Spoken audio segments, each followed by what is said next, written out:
Hey everyone, welcome to the Fantasy Debate with Sam Tate, brought to you by drroto.com. Get your daily prescription of fantasy sports. Derek Tate, how the hell are you? We are in week 1.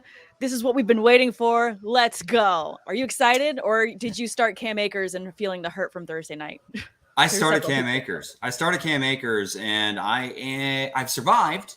Survived. Okay. I mean, think like the replacements. I will survive. Hopefully, the week 1 dud from Cam Akers. Don't panic. It's just one game. Don't panic yet. It's fine. It'll be fine. It's one game. Can't beat yourself up too much for it.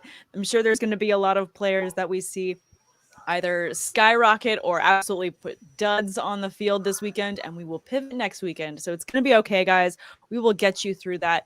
Tate and I want to cover some fun over-unders with you today, as well as some flex players we're super excited about, and some matchups we're particularly excited about that we'd love to grab those players maybe in DFS, or if there are players that you're thinking, should I start them? Should I not start them on your lineup? We're going to cover some guys that we think are must starts for the weekend. So let's first talk about Sleeper and the over-unders. We're really excited that Dr. Roto is partnering with Sleeper this year. They're going to be matching your deposit up to $100. So please go ahead and do that. I will throw the link up on the ticker. Go to sleeper.com/doc to access that awesome discount. Tate, I know you love over-unders. You've made a contest for people that are tuning in. Please explain. So, I mean, first off, tick. Go over to the link that we're going to go ahead and link in the description. If not, let's go ahead and read it. For those that are, listening, the old-fashioned way to our podcast via audio, it is sleeper.com/doc. So we will go ahead and match your deposit up to $100 on the first deposit. So you want to go ahead and play these things because, look, it's prop. It's over-under. It gives you some very interesting lines. And speaking of interesting, some of the lines that I found very enticing for the opening slate of action. I have one contest, Sam, where I'm literally playing all running back receiving yard prop lines. I like it. Just 3 running backs that I think are all going to catch passes and are all going to be heavily involved enough to be able to top their rather modest receiving yardage totals. For example, who led the Saints in receiving last year? Sam, question. You know the answer. Alvin Kamara? That is correct. So I know that there's a lot of new faces. Jarvis Landry, Michael Thomas is back, Chris Olave in the first round draft pick, yada, yada, yada. Alvin Kamara is still any quarterback's safety blanket and is still arguably the best pass-catching running back in the National Football League. They set his over-under at 30.5 yards. I'm taking the over on that all day. I think that Jameis Winston coming off of his ACL injury, you're going to have Alvin Kamara, who's a do-it-all running back, but mostly just torches teams with option routes, angle routes, swing passes out of the backfield, screens. Yeah, I think Kamara gets to 31 yards receiving pretty easily. Then you're taking a look at David Montgomery. I think the San Francisco 49ers are going to put it on the Chicago Bears this weekend, not because I'm necessarily a Trey Lance hype train conductor.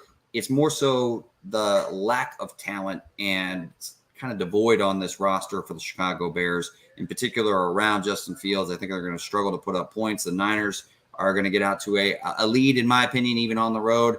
And Justin Fields is going to have to try to throw the ball to keep him in the game. I do see a couple dump-offs to David Montgomery, who is very difficult to bring down one-on-one in the open field. I see him getting over that 15.5-yard mark receiving pretty easily. And then Michael Carter. Super low. That seems super low for Montgomery for all the reasons you just explained. Agreed. And he's somebody that's involved in the passing game. I do think Khalil Herbert maybe has a role, but is it that sizable of a role? Not enough to where I don't think Montgomery sees any work in the passing game. And then next, Michael Carter. I know that Breece Hall was selected for the New York Jets in the second round. I get that. But I still think Michael Carter is going to have a role in this game and in this backfield throughout the entirety of the season, and in particular on passing downs. Joe Flacco, he's getting the start against his former team. Could I see him checking the ball down? Could I see the Jets playing from behind, too, against a pretty talented Baltimore Ravens team? Yes, I can. For that reason alone, 13.5 yards is the over for his receiving totals. Carter could do that easily on one drive, much less, the entirety of a game in particular, where I see a game script favoring the Jets playing from behind and throwing the football. I see some check down work in the future of Michael Carter. I definitely agree. I'm kind of curious to see how the Breece Hall Michael Carter combo kind of rolls out, because Michael Carter was serviceable last season. It wasn't that he was deplorable at the position. He was just fine. So is Breece Hall really going to absolutely just take over this and it's going to be his job no matter what? Or is it going to be a bit of a balanced year, kind of what Javonte Williams and Melvin Gordon were last year, where you saw the split kind of shift towards the end of the season? I'm really wondering if so many people who have gone so hard on Breece Hall for week one are going to be disappointed, a la the Cam Akers owners that are disappointed like myself. So I'm kind of wondering how that split is actually going to work out, something I'm really looking forward to seeing. But these are really great lines. I think these are awesome that you guys picked out. Guys, please head over to sleeper.com/doc so you can get in on this and get in on the contest with us. We will be sharing this link after this episode gets posted as well, so you can compete with us. It'll be super fun. Yeah, love me some over-unders and love me some contests early for week one. I'm salivating for these contests. Let's go. I'm just excited. Am I too excited? I think I'm too excited. I think you sound a little excited. I also did a 5-pick one. Okay. So now I'm going a little bit too leaning in on it. But look, the lines are enticing to someone like myself. I can't help it. I took the bait. Amon-Ra St. Brown. I'm all about the what is it? Hard Knocks. I'm all in on the Detroit Lions. I'm so all in on Hard Knocks. I know. Yeah. I'm so excited. So Amon-Ra St. Brown in particular. I love this kid's game, and I think he's gonna have a pretty nice opening week against the Philadelphia Eagles. I think that the Detroit Lions are gonna probably have their hands full, but this could be more competitive than people think. Amon-Ra St. Brown certainly going to see some work. I see him going more than 55 yards this week against the Eagles secondary. Dameon Pierce. Also, they let go of Marlon Mack. Yeah, Rex Burkhead's there. So damn what? I think he gets to 49 yards rushing in his debut as a Houston Texan. Look, the New England Patriots, I think Mac Jones is going to throw an interception in this game against a pretty talented Miami secondary. I think he's going to have to press a little bit. I'm not 100% sure that he's going to be put in the best situations now that Josh McDaniels is out of town. And who the hell knows who's actually calling plays there in New England. It could be a rough outing season debut for Mac Jones. David Bell, ding, ding, ding. I think 19.5 yards is way too low for somebody who's going to be catching passes outside of Amari Cooper. David Bell is someone you can move all over the formation. I think he's going to win in the slot. I think he's going to be a guy that can get the ball out of his hands and do a little bit of damage after the catch, and a nice safety blanket for Jacoby Brissett, who's getting his first start as the Cleveland Browns quarterback this Sunday. And then Sam, I don't like to do it, but I'm going less than 226 yards passing for Mitchell Trubisky in his first start as the Pittsburgh Steelers quarterback against the team that represented the AFC in the Super Bowl last year and has a much better defense than people give him credit for in the Cincinnati Bengals. I don't think that that's necessarily a bad bet right there. I think that there's going to be, how do I put it? Mitchell's going to have to get the ball out of his hands very quickly. Very quickly. Right. There should be a lot of short yardage. It should be a great Najee game for that reason. I think that there's going to be a lot of opportunity for the receivers. I'm really still nervous about Deontay. The shoulder is a slight bit of an issue, but I'm still starting him because if I drafted him where I drafted him, it's not a position where I can pivot so boldly in week one and bench him. So I'm definitely still going to give him the start. Pat Freiermuth is someone I like a lot in this game for those similar reasons and having to get the ball out of his hands quickly. And he's a fantastic target in the red zone. So I like him a lot this week as well. But, I also I agree with you. I think it's going to be hard for Mitchell to get over that number for yards. So I think that that's a safe bet as well. Let's roll. If anybody else is joining us live right now, I see a couple folks are, commenting on the stream. First off, thank you for joining us late on a Saturday night. We've got a little bit of college football, but I'm more excited for NFL kickoff Sunday. So let's go. Let us know who your over-under plays are heading into the opening weekend of NFL 2002 season. Let's go. Or 2022. I'm 20 years back. Come on. I'm a little bit longer in the tooth nowadays. I can't even get the season right. It's okay. It's the weekend. We're all tired. We're just excited for football. But I love this question from Albert, which actually kicks it off for us into our flex-worthy players segment. So thank you for this one, Albert. He says, would you start Juju or Jerry Jeudy in full PPR this weekend? I love it because I have Juju on my list of players that are must-start flexes. Tate, your initial gut feeling between these two? Which one do I think is going to be the higher scoring game? Probably the tilt between the Kansas City Chiefs and the Arizona Cardinals. I see a little bit of a revenge angle for your boy Russ, but going into Seattle's a tough place to play. Russ knows that, and that's asking a lot for what could be an emotional game for Russell Wilson. Although I do think the Broncos come away with the win, I just don't know if Russ is going to be lighting it up. I actually see Sutton having a better day than Jerry Jeudy for week 1. So I'm actually going to go Juju. You're going to go Juju? I really want to go Juju as well. It's such a tough call, but I think that Jerry Jeudy and the Broncos are going to have just a slight better edge because Russell's going to be coming out there with a fire to show it to his old team that they're going to be putting a hurt on the Seattle Seahawks. So I'm actually going to pivot. I'm going to go Jeudy between these two. But I do love Juju a lot this weekend. It's just that he's right there at the line for me. So I'm just going to edge Jeudy out for that little bit of the extra, revenge game scenario type of situation. Sam, I mean, you don't see any part of this where maybe Russ is having an emotional night. That's a lot to go back into. Emotional? Just a little bit. Veteran quarterback who can handle his emotions. He's just the butt of all dad jokes too. So I feel like nothing bothers him. Like he's just going to be cool as a cucumber, rolling out there with the Russ smile, just chucking it down. No big deal. Nothing wrong with being a dad. Nothing wrong with having some good dad jokes from time to time. In fact, does that mean you also have a pair of cargo shorts hidden somewhere? You've got the cargo shorts and the New Balance sneakers. I'm wearing them right now. What are you talking about? Like, let's go. Come on. God, yeah. I'm just saying. I'm saying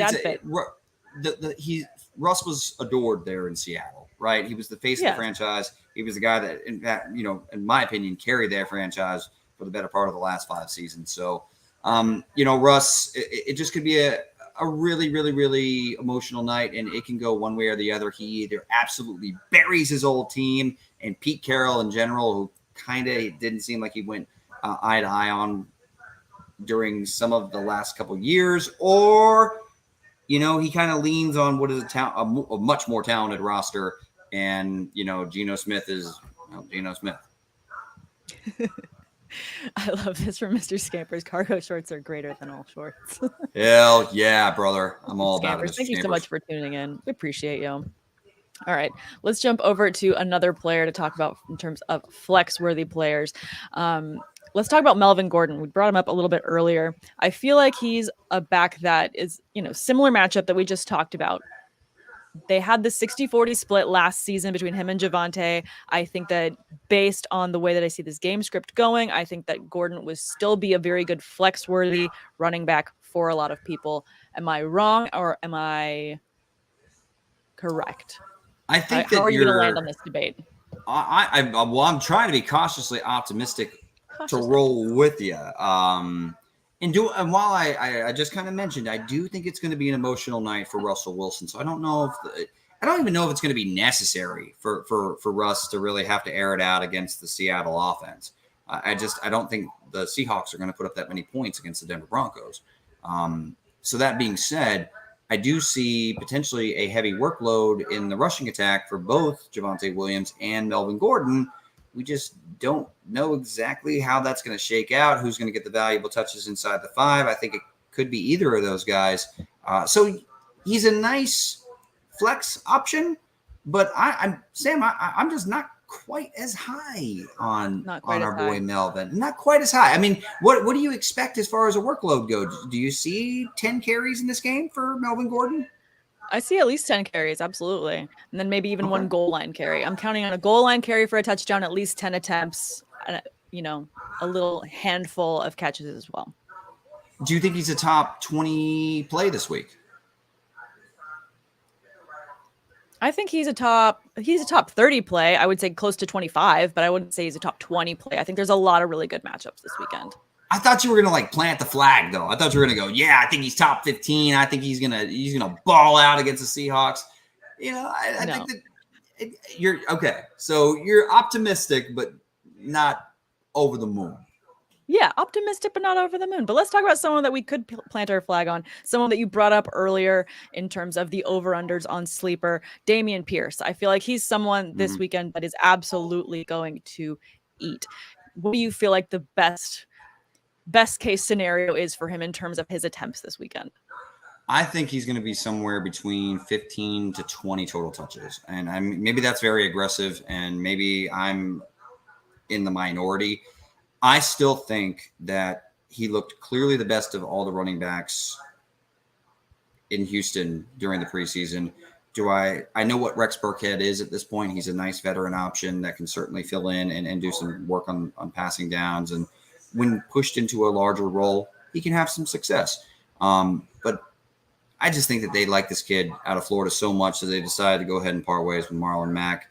And while Burkhead is there, I think that they're going to try to feature Pierce out of the backfield as much as humanly possible. So, and Pierce can catch it. He can pass protect. I think he's already kind of a natural, more dynamic runner than Burkhead is at this point of his career. So I think the path that the Texans have to upset the Indianapolis Colts is to run the football. And I think that Dameon Pierce is going to see a bigger workload than people think, even though it's his, first week in the NFL. Definitely. I love that. And he's someone that I think a lot of people were getting as steals in drafts until the hype train just got too big. And then all of a sudden the ADP just skyrocketed. So hopefully if you got him in one of those later drafts and you had to pay the premium, we're about to see it pay off tomorrow. Cannot wait to see what he does on the field. Also looking at a sneaky, maybe a DFS running back that could just be based on injury circumstances. If J.K. Dobbins doesn't play, is Mike Davis a really good, sneaky running back to start against the Jets? Or is that totally crazy? It's not totally crazy. It's not, right? No. That's why you're making that face. I can tell when you think I'm crazy and when you're like, actually, that's not bad. There's like a very distinct difference in your face. It's not, well, thank you. I apparently I'm not a good poker player. I know you too well. Oh, fantastic. Great. I'm going to keep all my money at the table and not play poker with you ever. So we're thinking Mike Davis, right? Gus Edwards is on IR. They have Justice Hill available, who's going to be ready also apparently, but yeah, I think it's Mike Davis. Mike Davis is a very sneaky play this week, in particular, if Dobbins is a no-go. So, and it doesn't look good for Dobbins, right? He's listed as questionable, but I think like Lamar even said earlier this week that he would be happy if he got him back in a couple weeks or something. So, if Dobbins is not a go, Mike Davis is a guy that I actually think could put forth a top 20 week. Yeah, it was kind of a funny interview that Lamar gave, because he was very casual about, he respects that Dobbins is doing what he needs to come back from his injury. He'll be happy to see him on the field in a couple weeks. And everyone's like, excuse me, a couple weeks? Not like a week? There was a plural? Interesting. All fantasy managers were like, what? I know. And I saw a bunch of people blow up too about Kenyon Drake, being added to the roster and all that stuff. But so we'll see how it all shakes out, but I do think that Mike Davis probably has the inside track to the most touches in week one if Dobbins is a no-go. Okay, so this one from Kyle Senra then, just specific to that, why do we like Mike Davis more than Kenyon Drake? It's not that I like him necessarily more as a player. I think he's been with the team a little bit longer.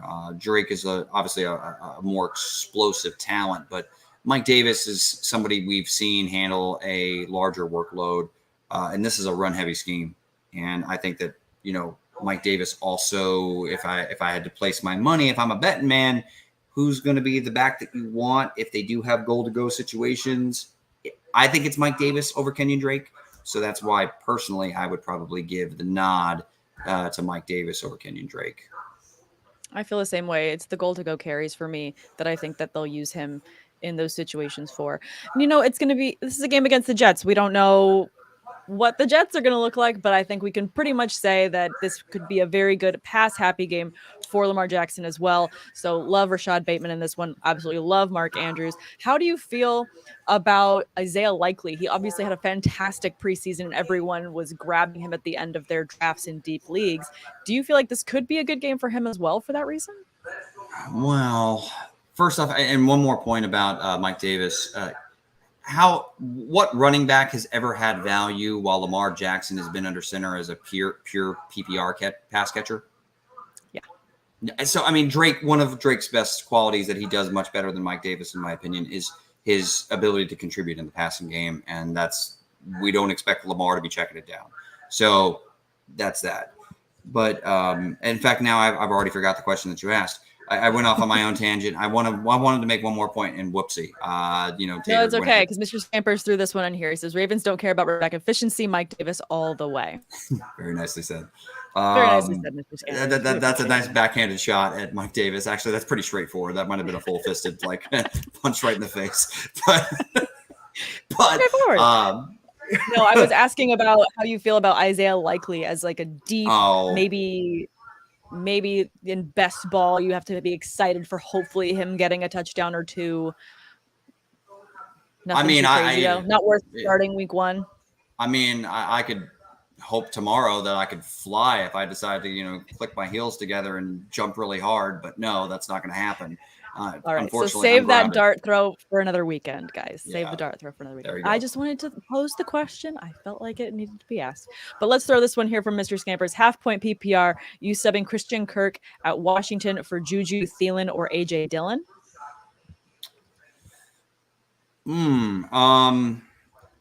There's a part of me that likes Christian Kirk against Cam Curl, the safety for the Washington Commanders, is out. So the secondary too is kind of the way that I would want to try to attack that Washington defense. No Chase Young, of course, either. So I actually wouldn't mind seeing what Christian Kirk looks like in this offense. I think he's the best of the options that they have, even though Marvin Jones is a nice veteran option. But yeah, I would probably go Kirk. Dylan against the Vikings, though, or Thielen, really, are also very enticing. But if I were to say who is the most likely to get the most targets out of this group, I would say it's Christian Kirk. Yeah, I get that argument for him. I mean, I'm also just excited to see how the Jaguars look this season. And that's not a sentence I would have really ever thought I'd say, that I'm excited to watch the Jaguars, but I am. I'm excited to see them post Urban Meyer. I'm excited to see, the gloves come off and everything go their way. I'm excited to see how that goes. So hoping for the over there. But if I had to pick between those 4, I've planted my ride or die flag in A.J. Dillon this season. So if you ask me any players, it's going to be really hard for me to not say A.J. Dillon all day. Okay. So obviously we all know that. Are you trying to do a really cool voice right now? All day. That is my deepest voice I can do. That's my Schmidt from New Girl voice. So thank you for that. Thank you for knowing that reference. No. So Aaron Rodgers is going to have to pivot. Clearly there's no wide receiver out of camp that is just carrying that backfield for everyone. No one's excited about any of these receivers. Absolutely no one. It's deplorable. There's been drops across the board. There's a brief moment where people think, okay, maybe Romeo Doubs is a thing, but there's no one that is clear cut. Here is our replacement for Devontae Adams. We have the answer. There's not been that player of a receiver. What we do have are a 1A and a 1A, as the coach has already said, in their 2 running backs, in Aaron Jones and A.J. Dillon. So I see all the volume and workload going to those 2 backs who work really well together and complement each other on the field immensely. So give me A.J. Dillon with at least a touchdown tomorrow, at least 25 receiving yards, and he's going to have plenty of carries. I can totally see why you would think that A.J. Dillon's probably the safer play. No, I'm dead serious. Best floor of all of them.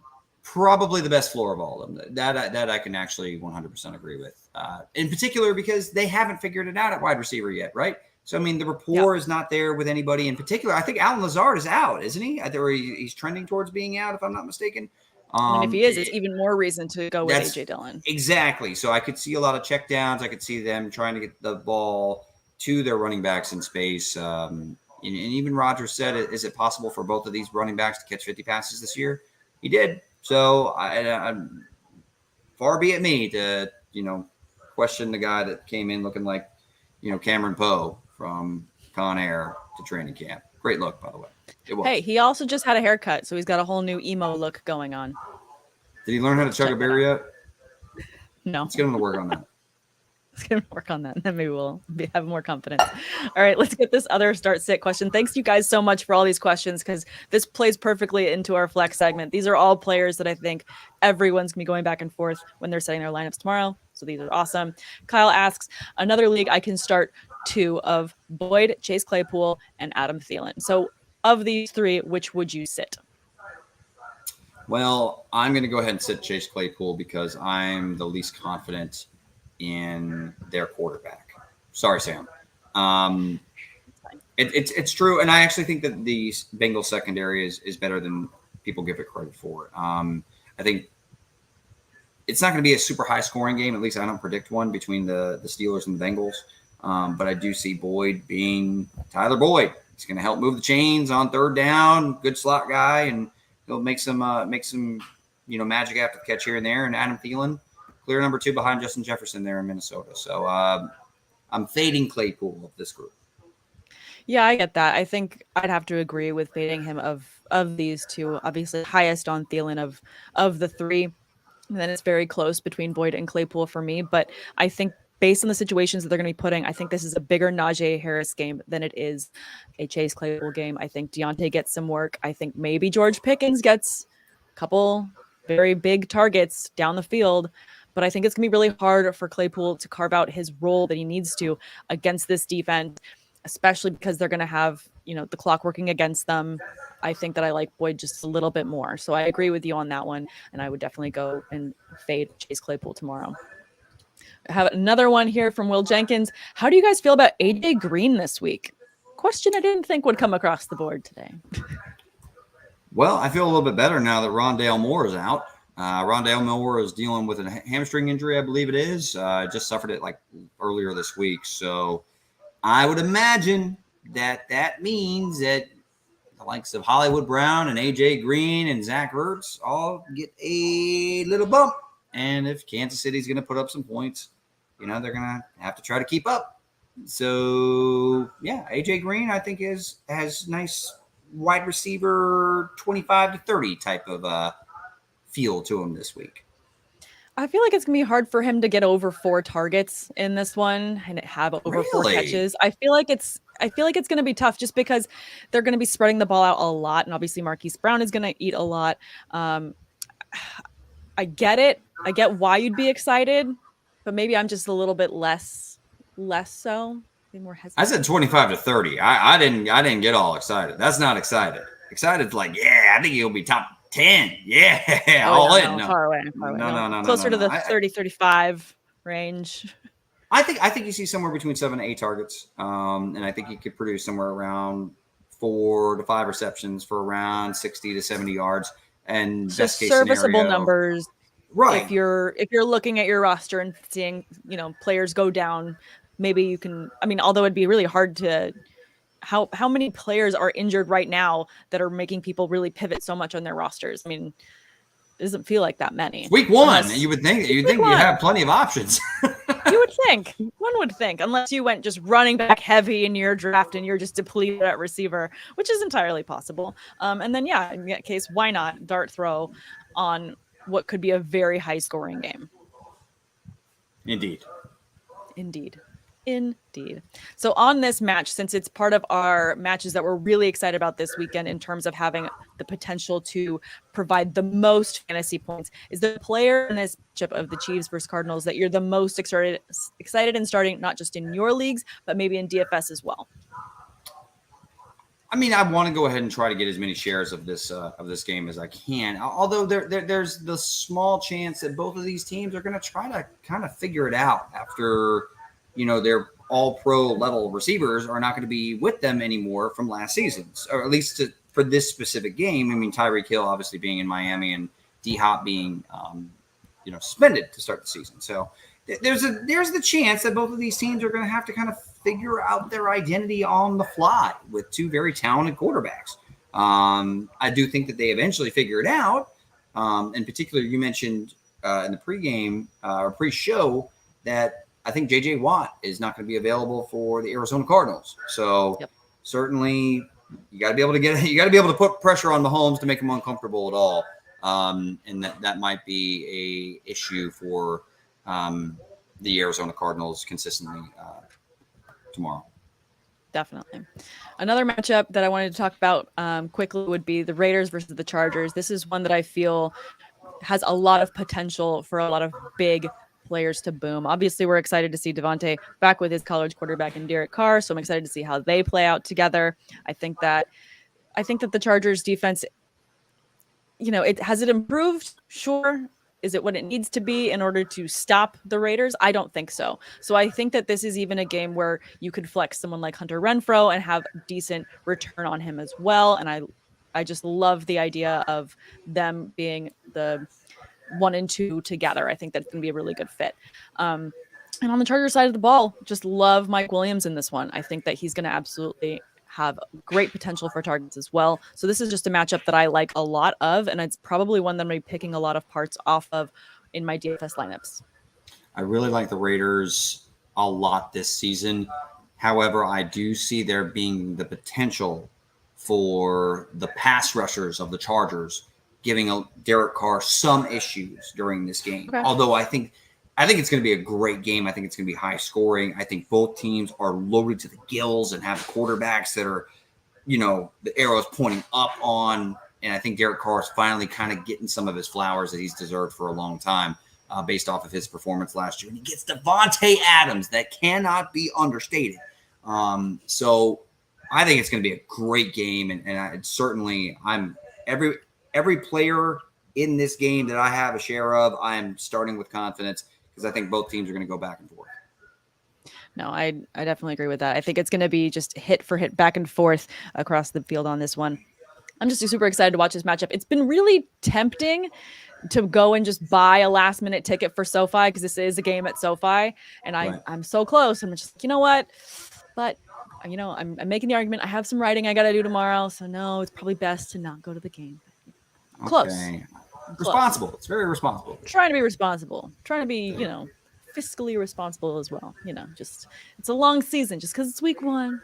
Relax. It's week 1. Don't overdo it. You're going to see me text you a picture of me at SoFi tomorrow and be like, I changed my mind. Yeah. You're not going to text it to me. You're going to post it on the socials, and I don't blame you. Both. And then tag you. I couldn't hold back. I'm gonna be feeding my daughter, bananas or something like that as I watch the Bucks. At the very end of the night, I'm giving my child sugar at like 9:00 at night. That's dad of the year. So dad of the year. All right. Any last matchups you want to cover before we sign out for today? I'm a little interested to see how the Giants and Titans plays out. I know it's an off-beaten game, but I mean it's a little bit interesting to see how Tannehill is going to adjust with the basically his entire receiving group being completely remodeled, and then Harold Landry also unfortunately had, I believe, a season-ending injury earlier this week for a Titans defense that now they're devoid of a pass rusher against an improved offensive line for the New York Giants with Brian Dable, and Saquon Barkley looks healthy. I'm not calling the upset, but I think the Giants are going to keep this game close. Ooh. I do. It makes no sense that they released Blake Martinez, though. That's kind of stupid, but it's the Giants. They've done a bunch of stupid stuff over the last couple of years.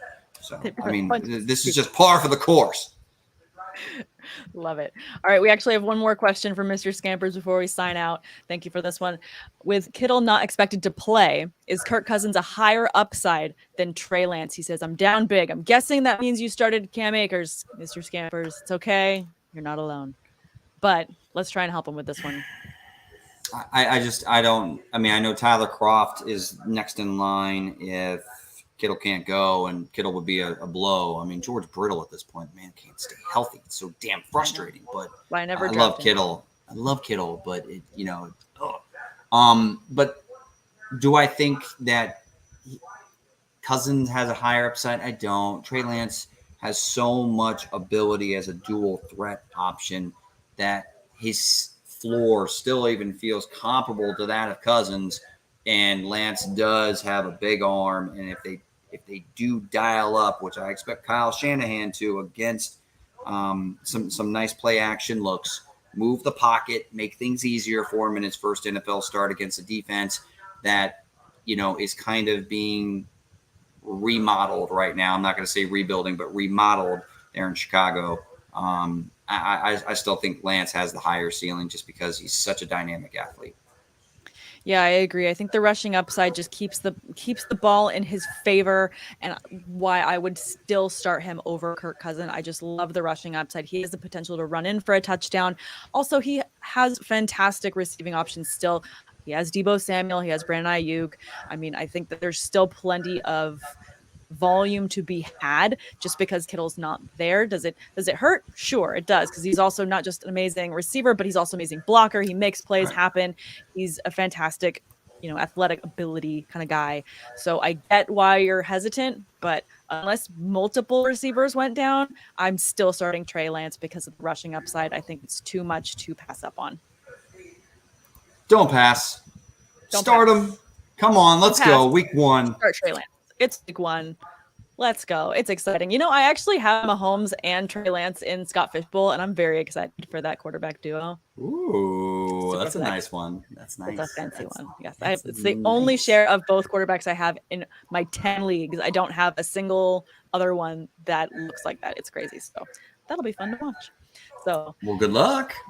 Thank you. You as well. Everyone, good luck in week 1. We're so excited that football is finally here. Thanks again for listening to Fantasy Debate with Sam and Tate. Check out all the other content, seasonal and DFS tools, as well as premium access to our staff for all your fantasy sports questions in the members-only Discord right here at drroto.com. Any final words to sign us off, Tate? Other than I'm so happy to see so many people hitting us with questions, some old faces. Good to see you guys. Kyle, Will, Mr. Scampers, everybody, thank you so much for joining us. Love it when you guys tune in. Thank you so much. Absolutely. Thank you for joining us, and good luck with everything, whether you're doing prop bets, whether you're doing your seasonal stuff, DFS, whatever. Good luck. Enjoy NFL Sunday. Good to be back. Cheers, guys. Thank you so much. Good luck in week 1. Let's go. Thanks for stopping by the office. Get your fantasy prescription by subscribing to the channel and checking out drroto.com. And until the next visit, be well and